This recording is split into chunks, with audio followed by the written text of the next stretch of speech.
On today's show, we're going to hear from law enforcement officials who protect our four-legged creatures in our city. Stay tuned to Protecting Our Community.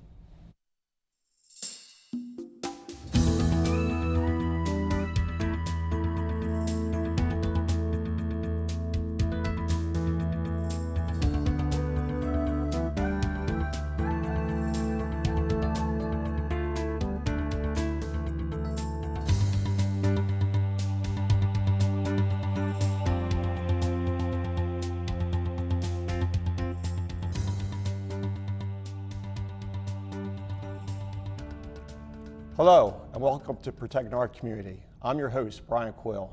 Our goal is to improve your quality of living by giving you the knowledge and the agencies and organizations that are here to help you. We will provide speakers from local, state, and federal agencies, as well as community leaders by providing you with useful information to help protect yourself and your community. On today's show, we have members of the Pennsylvania SPCA who will talk about animal cruelty and abuse. They're here to inform us on the signs of what to do if you suspect abuse. We will also touch on the training and other responsibilities the staff have on their daily tour of duty. Today we have Nicole Wilson, Director of Humane Law Enforcement, who began her career in animal welfare in 1998, and Officer Wayne Smith. Welcome to the show. Thank you very much for having us. Oh, I'm glad you're here. So tell me, Nicole, what got you started into animal welfare? I had gone to college for accounting and art history and decided I did not want to work in a museum. So I took a part-time job initially at an animal shelter while I figured out what I was going to do with the rest of my life, and it was a downward spiral from there, so to speak. Oh, wow.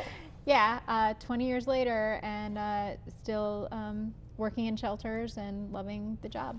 Well, that's great. Wayne, what about you? 16 years ago, I started off as a kennel worker, a driver.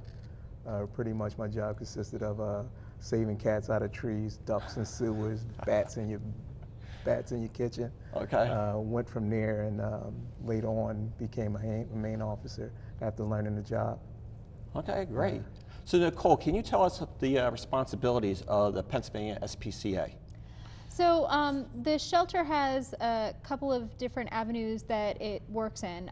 We have, under the umbrella of protecting and preventing animals from cruel situations, we provide a low-cost veterinary clinic to the members of the community for anybody who has an animal that they are interested in providing care for. We have an animal behavior team who will also provide training classes to the community, as well as working with the animals that we have available for adoption. And then of course we have our Humane Law Enforcement Department, which is our officers who go out and investigate concerns of cruelty to animals and then pursue potential charging in cases where the animals really have been subject to cruelty or neglect. Since you brought up the law enforcement side, can you explain about the qualifications and what kind of training a law enforcement officer with the animal welfare has to go through? Sure. So in the Commonwealth, there is a specific act that gives Humane Society police officers the authority to do their job.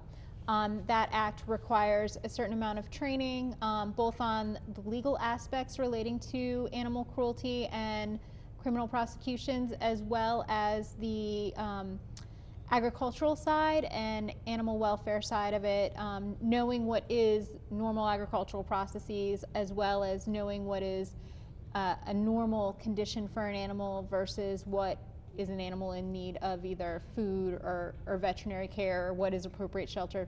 Those kinds of things are covered by those trainings. That training is offered through the Federated Humane Societies of Pennsylvania and happens, generally speaking, in the spring. Each shelter beyond that hires their own officers and could have additional prerequisites that are required. Our shelter requires that you either have a 4-year degree or the equivalent worth of experience in animal welfare or law enforcement. And then on top of that, we do additional trainings for our officers on weapons, safety, you know, and continuing that training. So once you become an officer, your training continues on an annual basis. You have continuing education requirements from the animal welfare side of things, as well as the safety side of things and the officer and criminal processes side of things. So basically, when you receive a complaint, either from a citizen or from, say, the police department about a situation at a residence or a business, you're the first sign, the first step of prosecuting somebody, correct? Yes, yes. We're, as a patrol officer, I will go into, you know, I would receive my call, go out, investigate, and Humane, since it's not many of us, we all wear different hats. So at any time, from a patrol officer, I can easily become a detective or working, like doing CSI work because the animal is deceased and there's evidence to collect with blood splatter, a weapon, or so on and so forth. And also getting a search warrant, and so it doesn't stop. It just doesn't stop with just the patrol officer. It sounds like a lot of training is involved. Yes, a lot of training. So Nicole, can you tell me about the history about the Pennsylvania SPCA? Because I know there's a lot of good information out there. Yeah, so we were founded in the late 1860s. Our organization in 2017 celebrated our 150th anniversary. Oh, congratulations. Thank you. We don't look bad for being 150 years old. But yes, the organization was concentrated on really addressing prevention of cruelty to animals, and most of the animals at that time were related to the carriage horses, agricultural animals, and we have these old logs of the various violations that people were viewed doing, and you know, things like overworking a horse or plucking a live chicken, as we discussed earlier, were things that officers really were dealing with at that time. They were more agricultural based things that were being investigated. They put the watering troughs out there for horses so that they would have the ability to stop and get a drink, so that an individual couldn't say that they had no means of providing water to their horse. And those types of things were the area of concentration. There was no physical building at that time. It was mostly based on foster homes. Oh, interesting. So I know we have some pictures that you guys provided for us. If we could get that up on the screen, if we could go over. So many of the cases that we deal with are issues relating to some basic areas of neglect. So in this case, you have a dog that has been subject to a lack of necessary sustenance. The animal was left and was not being provided with sufficient food to be able to maintain its body weight.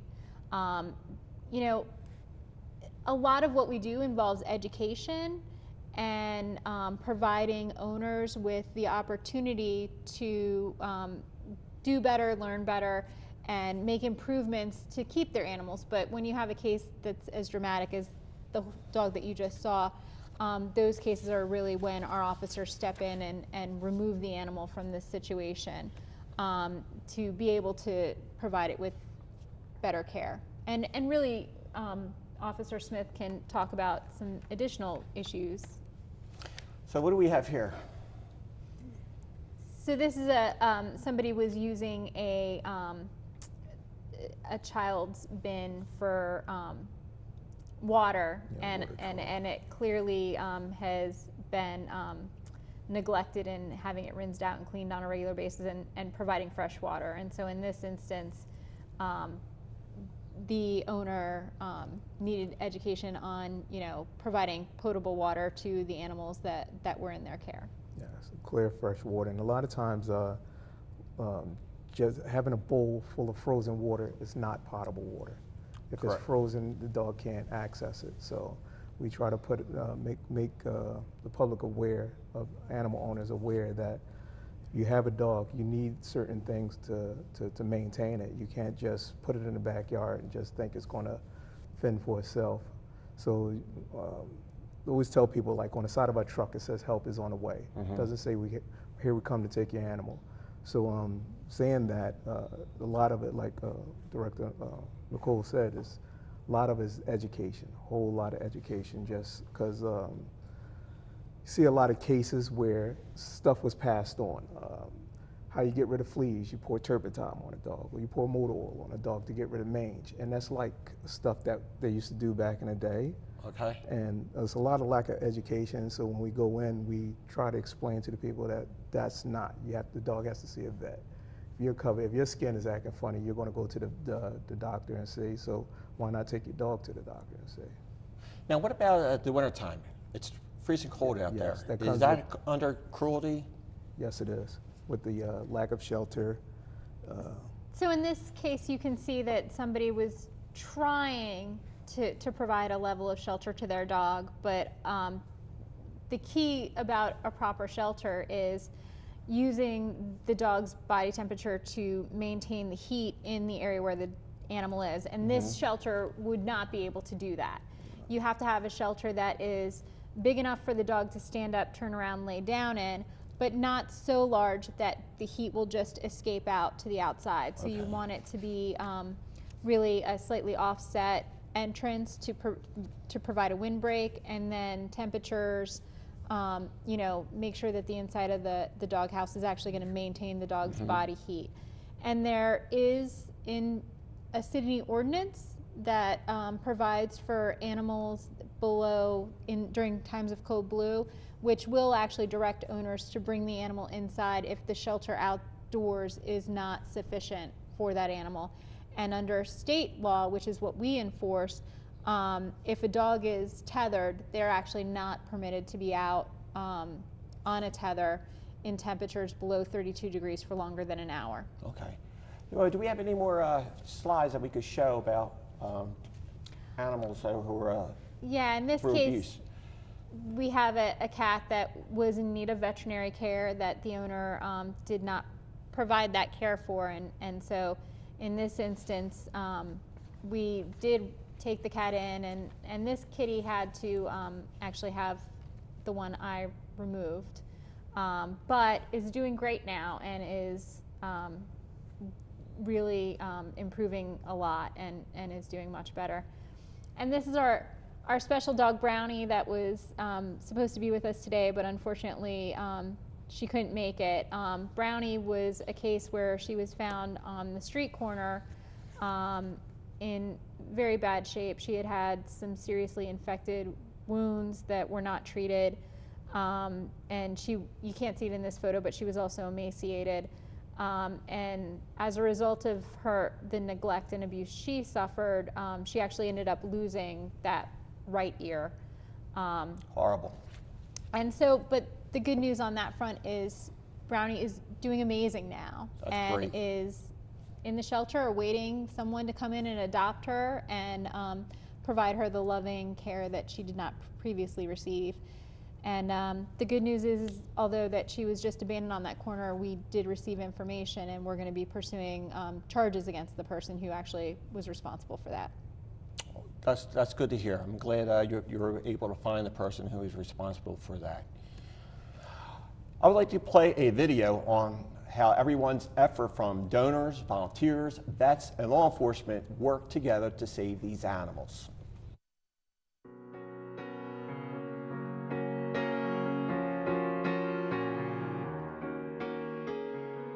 Gingerbread is a dog that Officer Jordan and myself rescued December 21st, 2013 in the middle of winter.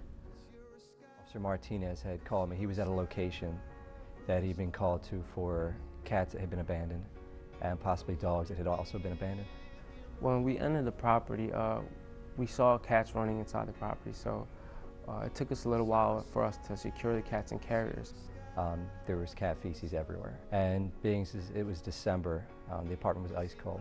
We saw a closet in the bathroom, and the closet was locked. We opened the closet. In the back was what looked like a mop head, and that I saw a head poke up, and it was Gingerbread. I guess she had heard us. And this poor dog tried to stand up, was shaking, and fell back down.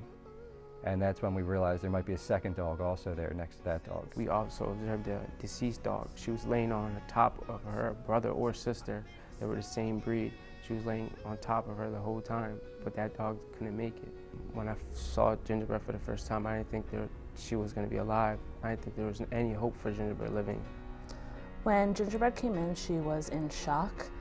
She had a low heart rate because she was in the process of dying. She was severely dehydrated.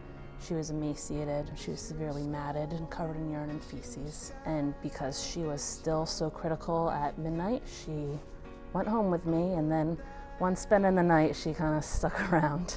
She was just so tiny that you couldn't believe, like, how is this dog even alive? And I think a lot of other people would have been like, you know what, like, we should just not have her here. But they really worked with her, like they saw that spirit in her. So she really flourished in our care. She put on weight great. She more than doubled her weight in our care. So she went from almost non-existent skin and bones to a happy, healthy dog. There was just something about her that I remember from when I first met her, that she just stayed in the back of my mind. And something just clicked with me, and I was like, you know what? She would be a great dog for my grandparents. Like, it just seemed like it would be a really nice match. She's doing really well. She's just a spoiled little puppy. She's basically the princess that she was meant to be. Volunteers, officers, development, shelter, hospital, everyone played a role in saving this dog, including the donors. I wouldn't be able to do what I do if I wasn't given IV fluids and an IV fluid pump, a hospital for the animals to live in, even blankets.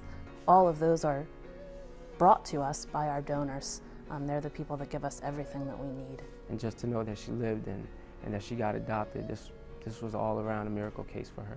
This is her happy ending, but her new life is just beginning. You're a star full of stars. I ever leave you.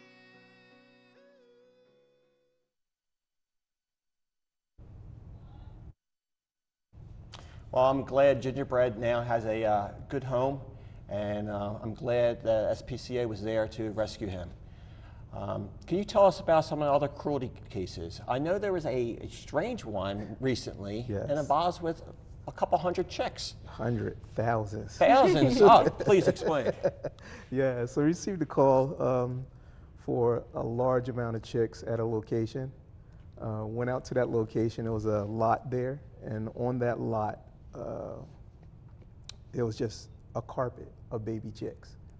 If it was like a carpet, like you could almost not see the ground on how many baby chicks there were.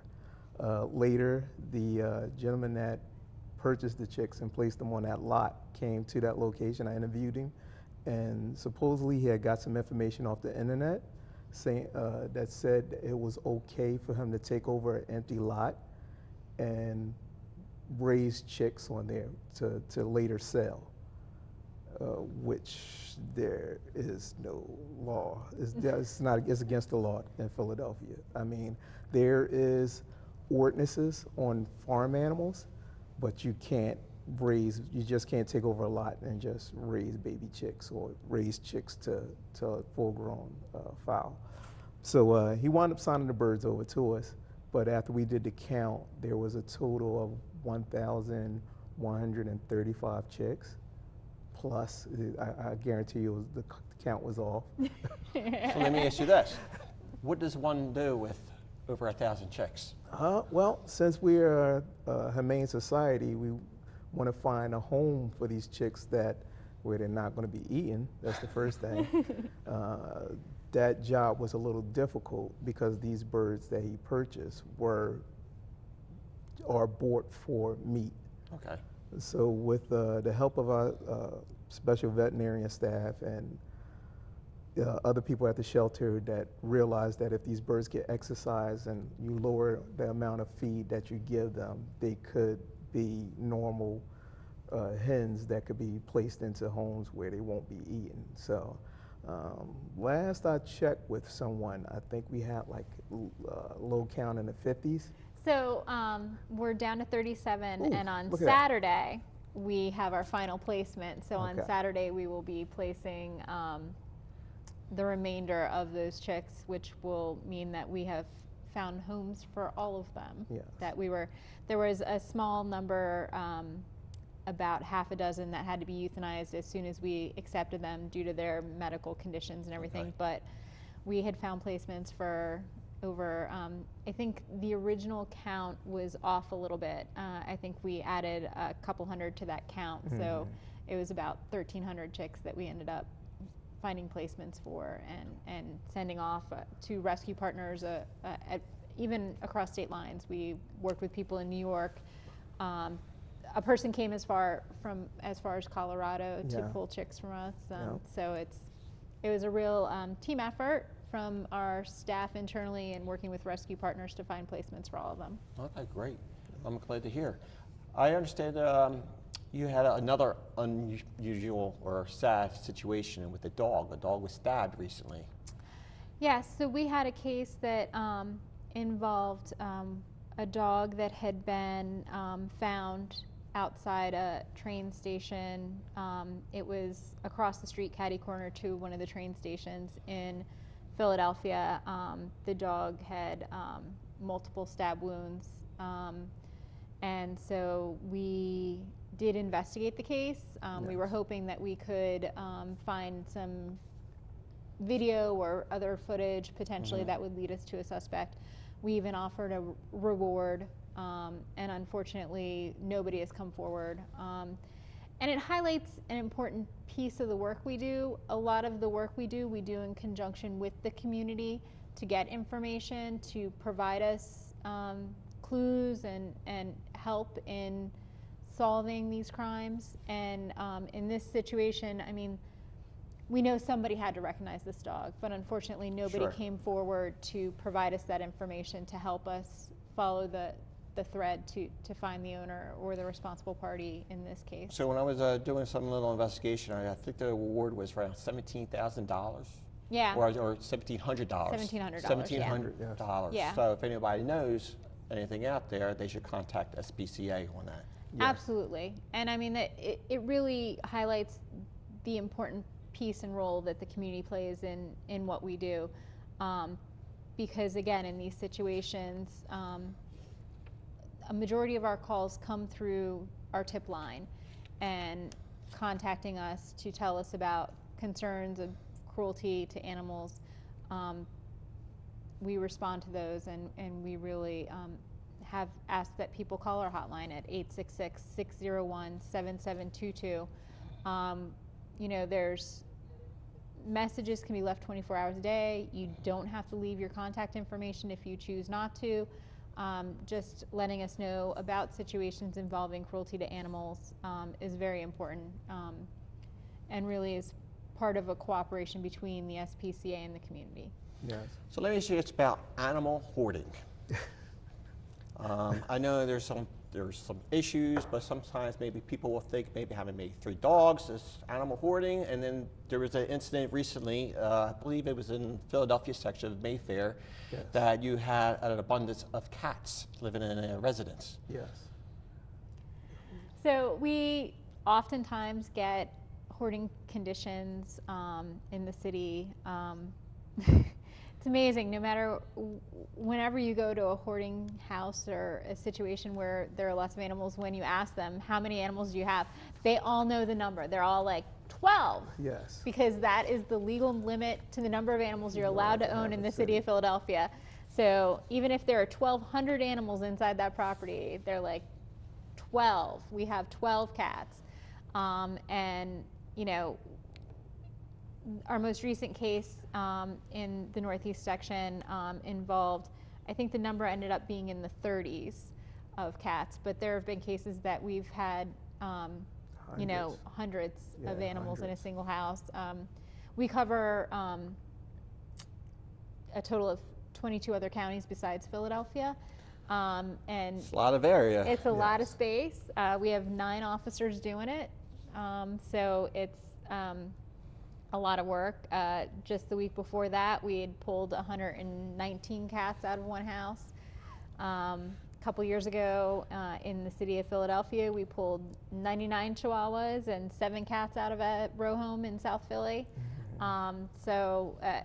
It's a constant process. Last week we had a case involving 33 Chihuahuas that we removed from a property. Yes. So it is always better to have situations involving hoarding where the individual recognizes the problem and works with us to improve the situation and move beyond that. But oftentimes in hoarding situations, that's a little more challenging. People don't recognize the problem and really see themselves as the only link between the animal surviving or not surviving, and that can be challenging. Okay. So I was looking at your stats for 2017. I think we have a chart up there. Here it is. So this is a lot of numbers here. Yeah, so I believe that covered a period of a couple of years of what we did in law enforcement, and that really highlights the fact that many people often think of dogs and cats when they think of the SPCA, but we really do cover so many more animals than just dogs and cats. We, in the past year, have gotten in goats, sheep, cows, horses, a hedgehog, iguanas, monitor lizard, emus, yes. Yeah. So it's just one of those things that if there's an animal out there, we've probably had it in our facility at one time or another. So obviously the SPCA needs help, and they need help for donations with money or food, blankets, etc.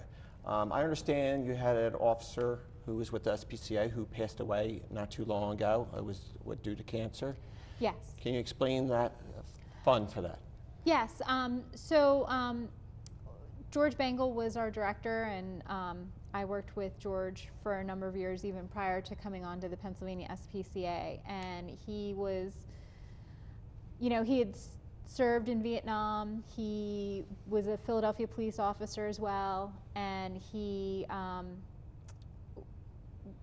then, after working in the K-9 unit and as a Philadelphia police officer, he retired and came to do animal cruelty investigations in the city of Philadelphia. We have a short clip on George. Can we show that, please?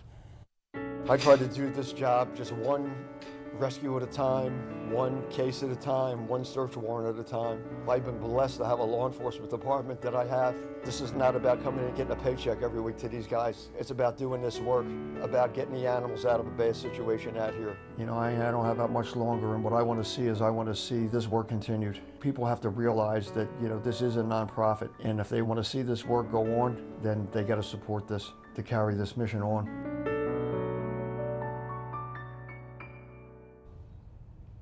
So Nicole, can you tell me, do you get any government funding for the SPCA? No, we don't. And actually, that's one of the things that, today is Giving Tuesday, so consider donating to the Pennsylvania SPCA, because we don't get any government funding for the law enforcement efforts that we do, or really any of the efforts that we provide for the community in any of the 23 counties that we cover. It really is one of those things that people think a lot about the new laws that have been passed under Libre's law, but one of the things that hasn't changed yet is the funding for doing the work, and the state, city, and county don't provide any of those funds. All right, if you're interested in becoming a volunteer member, joining a pet program, or giving a donation, please check out their website at pspca.org. And to report animal cruelty concerns, please call that PSPCA hotline at 866-601-7722. I would like to thank our guests, Nicole Wilson and Officer Wayne Smith, for joining us today, and the viewers for tuning in to protecting our community. Thank you. So until next time, remember, protecting our community is everyone's business. Keep those eyes and ears open.